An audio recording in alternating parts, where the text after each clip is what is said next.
In this lecture, we will discuss the most important component of CSF 2.0, that is Framework Core. Let us first understand what is Framework Core. It is a set of cybersecurity activities, outcomes, and informative references. In short, cybersecurity best practices. Core has total 3 parts: functions, categories, and subcategories. Total 6 functions, and each core function is broken down into categories, and each category is further broken down to subcategories. So, CSF 2.0 has 6 functions, 22 categories, and 106 subcategories.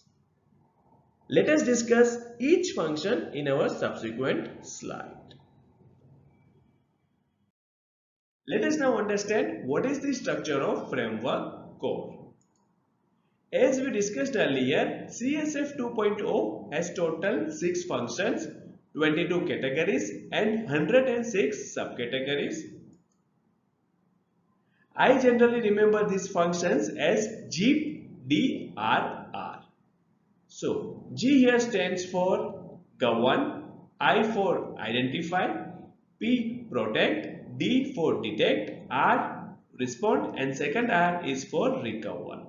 GDRR. For each function there are certain categories, and for each category there are few subcategories.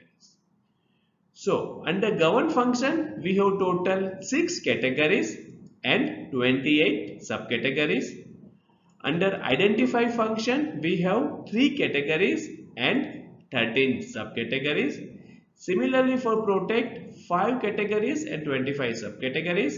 Detect, 2 categories and 10 subcategories. Respond, 4 categories and 19 subcategories. And second R, that is recover, 2 categories and 11 subcategories. For implementation purpose, we need to concentrate on subcategories. If we comply with subcategories, ultimately we will adhere to categories and functions. We will discuss about each category and subcategories in detail in our subsequent lectures. So, question is, what are the objectives of these 6 core functions?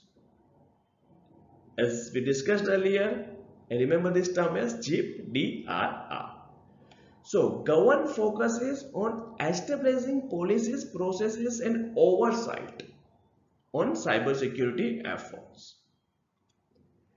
Identity involves identification and understanding of cybersecurity risk to your asset, system, data, and capabilities. Protect involves implementing measures to keep the important services and infrastructure safe. Detect is about timely discovery of cybersecurity events. Respond is about taking action to reduce the impact. And finally, we have recover, that is getting things back to normal after an incident. Each of these functions have specific category and subcategories that we discussed in our earlier slide. We need to implement these subcategories.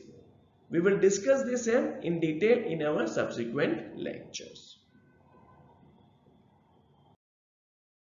That's all for this lecture. In our next lecture, we will discuss few MCQs with respect to Framework Core. Thanks for watching. If you like this video and want to have complete access to our CSF 2.0 course, please do check the link available at the description.